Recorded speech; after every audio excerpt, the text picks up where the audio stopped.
What does stratiform mean? Oh god. Layered. It means the layered, I think.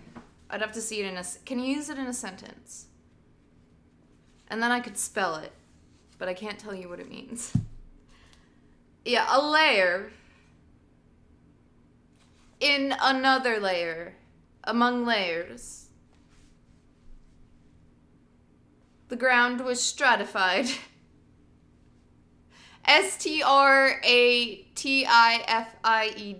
Stratified. Like an onion. The stratiform copper deposit that they had been raking up.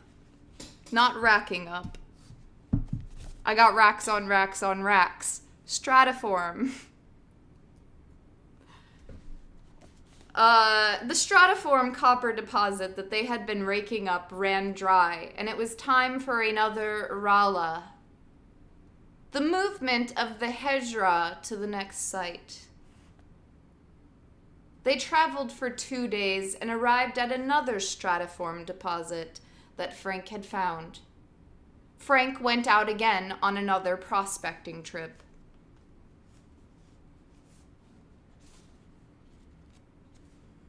For days he sat in the driver's seat, feet on the dash, watching the land roll by. They were in a region of Thulea. Thulea. Dude, what does Thulea mean? They were in a region of Thulea, or Little Ribs. Parallel ridges running down slope. He never turned on the TV anymore. There was a lot to think about. The Arabs don't believe in original sin, he wrote in his lectern. They believe that man is innocent and death natural, that we do not need a savior. There is no heaven or hell, but only reward and punishment, which take the form of this life itself and how it is lived. It is a humanist correction of Judaism and Christianity in that sense. Although in another sense, they have always refused to take responsibility for their destiny. It's always Allah's will. I don't understand that contradiction. But now they are here. And the Majaris have always been an intimate part of Arab culture, often its leading edge. Arabic poetry was revived in the 20th century by poets who actually lived in New York or Latin America. Perhaps it will be the same here. It is surprising to find how much of their vision of history corresponds to what Boone believed. I don't think either understood that at all.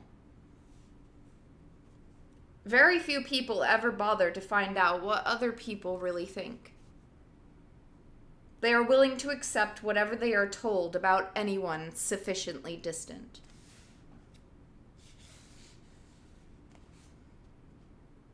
He came on a find of porphyry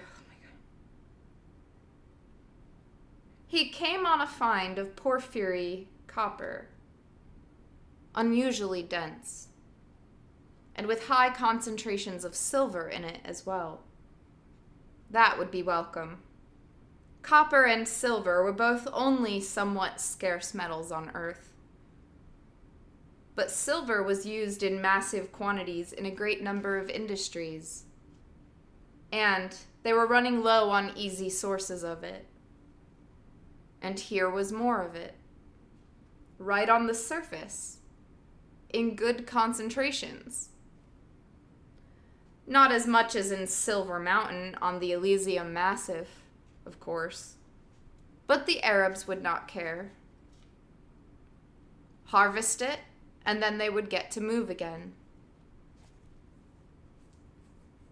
He moved on himself.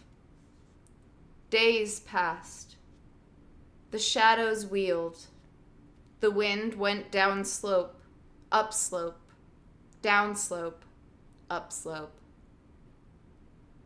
Clouds formed and storms broke, and sometimes the sky spangled with ice bows and sundogs and dust devils made out of hail, sparkling like mica in the pink sunlight. Sometimes he would see one of the arrow-breaking continuous shuttles,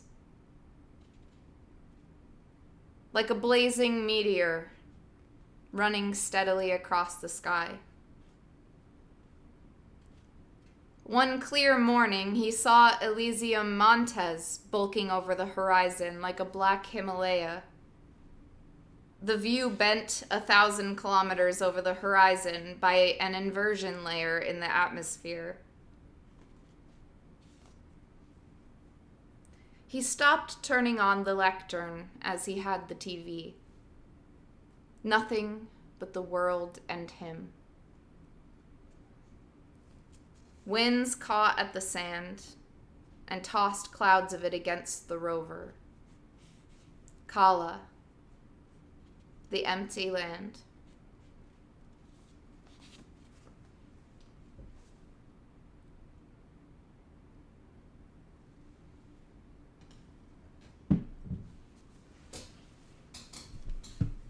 But then, dreams began to plague him.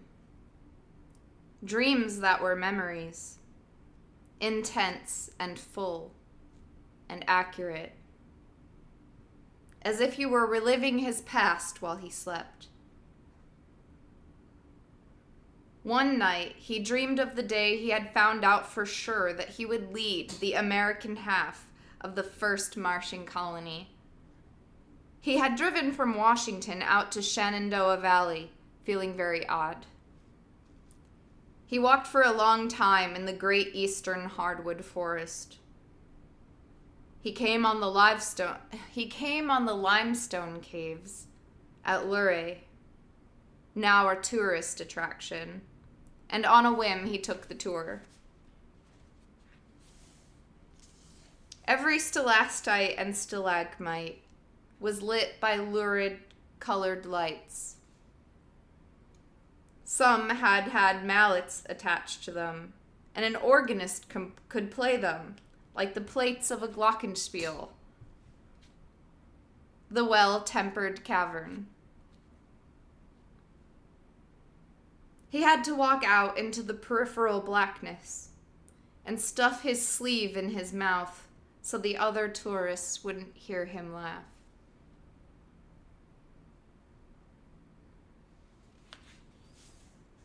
Then he parked in a scenic overlook and walked off into the forest and sat down between the roots of a big tree.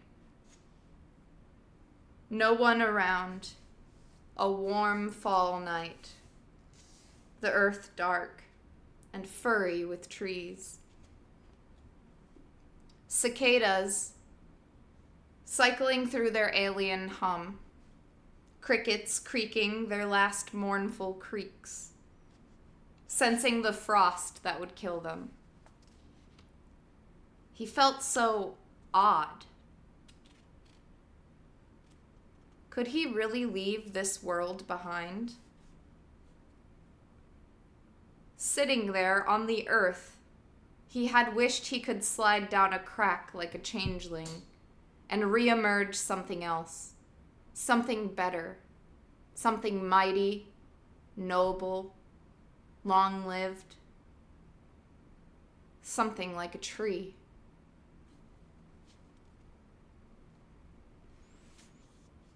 But nothing happened, of course. He lay on the ground, cut off from it already. Oh my God. A Martian already. Yes, now. Sitting there on the earth, he had wished he could slide down a crack like a changeling and re-emerge something else. Something better. Something mighty, noble, long-lived. Something like a tree. But nothing happened, of course. He lay on the ground, cut off from it already. A Martian already. And he woke, and was disturbed all the rest of the day. And then, even worse, he dreamt of John.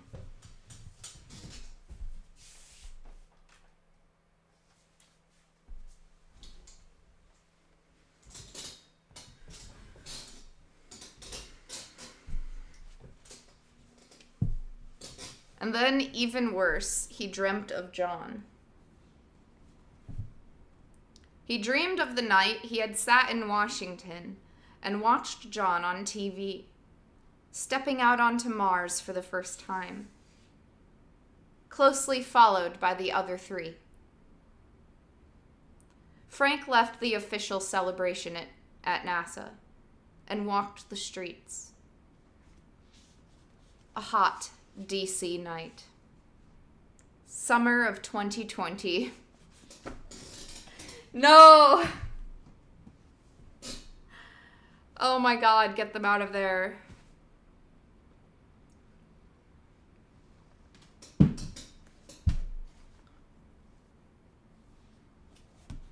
He watched John stepping out onto Mars for the first time, closely followed by the other three. Frank left the official celebration at NASA and walked the streets. A hot DC night, summer of 2020. It had been part of his plan for John to make the first landing. He had given it to him as one sacrifices a queen in chess. Because that first crew would be fried by the voyage's radiation, and according to the regs, grounded for good on their return. And then the field would be cleared for the next trip out. For the colonists who would stay for good. That was the real game. And that was the one Frank planned to lead.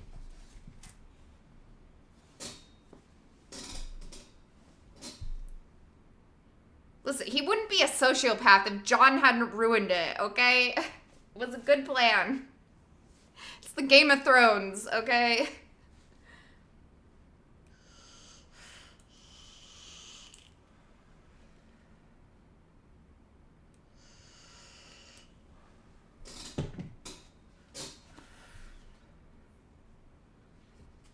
If John had showed up, I wouldn't have had to assassinate him.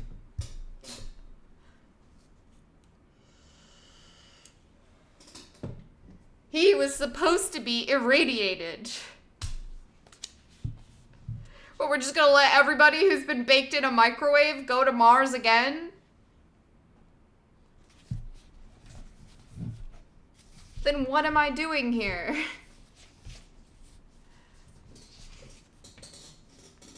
And that was the one Frank planned to lead.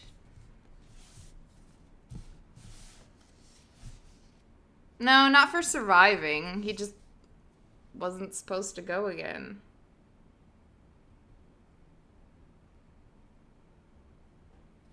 If Frank knew Unoma was going to kill John, he'd feel foolish for getting directly involved. I have no idea what you're saying. He wasn't supposed to die from the radiation. I mean, like, in the way that everybody dies. But, like, it's just, like, for safety. Like, safety regulations say that you can only get this much radiation before we, like, decide to put you back into it, you know? Like you already went to Mars, and you're probably wearing, like, tinfoil. And you probably have, like, 8 types of testicular cancer now. So... Oh, I meant when they were leaving dead bodies in his bed. Yeah, see, they just wanted to put him in jail. I don't know what that was about.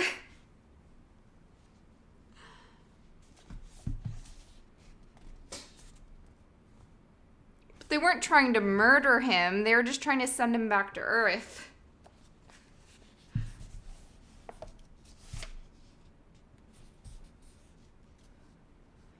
Still, on that historic night, he found himself in a foul mood. He went back to his apartment near DuPont Circle and then went out and lost his FBI tag and slipped into a dark bar and sat there watching the TV over the bartenders' heads, drinking bourbon like his father, with Martian light pouring out of the TV and reddening the whole dark room. As he got drunk and listened to John's inane talk, his mood got worse and worse. It was hard to focus on his plan. He drank hard. The bar was noisy, the crowd inattentive. Not that the landing hadn't been noticed, but here it was just another entertainment, on a par with the bullets game that one bartender kept cutting to. Then blip, back to the scene on Chrysy Planitia. The man next to him swore at the switch. "Basketball is gonna be a hell of a game on Mars," Frank said in the Florida accent he had so long ago eradicated. "Have to move the hoop up or they'll be breaking their heads." "Sure, but think of the jumps. 20-foot dunks, easy." "Yeah, even you white boys will jump higher there, or so you say. But you better leave the basket alone, or you got the same trouble you got here." Frank laughed. But outside it was hot, a muggy DC summer night, and he walked home in a plummeting foul mood, blacker and blacker with every step. And coming upon one of DuPont's beggars, he pulled out a $10 bill and threw it at the man. And as the bum reached for it, Frank shoved him away, shouting, "Fuck you, get a job." But then people came up out of the metro, and he hurried off, shocked and furious. Beggars slumped in the doorways. There were people on Mars, and there were beggars in the street of the nation's capital. And all the lawyers walked by them every day. Their freedom and justice talk no more than a cover for their greed. "We're gonna do it different on Mars," Frank said viciously. And all of a sudden he wanted to be there. Immediately. No careful years of waiting, campaigning. "Get a fucking job," he shouted at another homeless man. Then on to his apartment building, with its bored security team behind the foyer desk.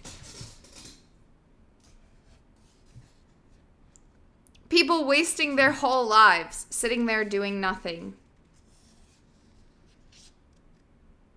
Upstairs, his hands shook so hard that he couldn't at first get his door open. And once inside, he stood frozen, horrified at the sight of all the bland executive's furniture. All of it a theater set, built to impress infrequent visitors. Really just NASA and the FBI. None of it his. Nothing his. Nothing but a plan. And then he woke up, alone, in a rover on the Great Escarpment.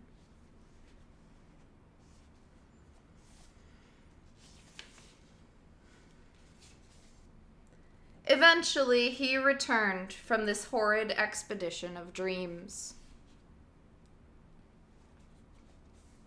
Back in the caravan, he found it hard to talk. Yes, I have read that book. And I will be right back. Thank you for listening.